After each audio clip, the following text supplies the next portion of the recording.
CPS documentation and reports in the death of 7-year-old Troy Khoeler are raising more questions tonight. Investigators say his adoptive father allegedly killed him and then left him in a washing machine. CPS had multiple chances to intervene, but the state agency closed multiple cases into the abuse investigation. Our Marcelino Benito is working to get answers tonight. Marcelino.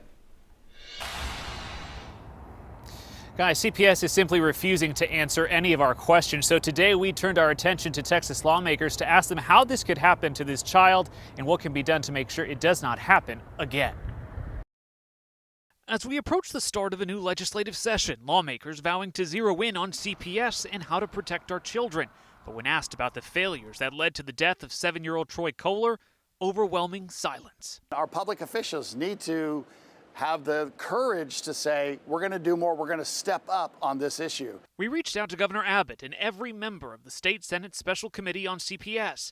No one would comment except for Chairwoman Lois Kolkhorst. In a statement, the state senator told us in part, "My heart aches for another child lost to abuse. This is yet another stark reminder of the need for serious reforms in this agency." Our legislative committee made a number of recommendations, including ways to improve the training and processes for investigating criminal abuse allegation. But child advocates say they've heard this before. The public needs to demand real change. As a state, we claim to care about kids, but when we see these deaths happening, it begs the question, do we really care about our kids? And just in tonight, a statement in response from Senator Boris Miles. He tells us in part that the death of Troy Khoeler is a tragedy and was the result of a systemic failure of the state. Unfortunately, this is not the first reported case of abuse with children that CPS has investigated with little to no action taken to protect the child. The ugly and unfortunate truth is that these kids are in the care of the state, and the state's leadership needs to face the facts.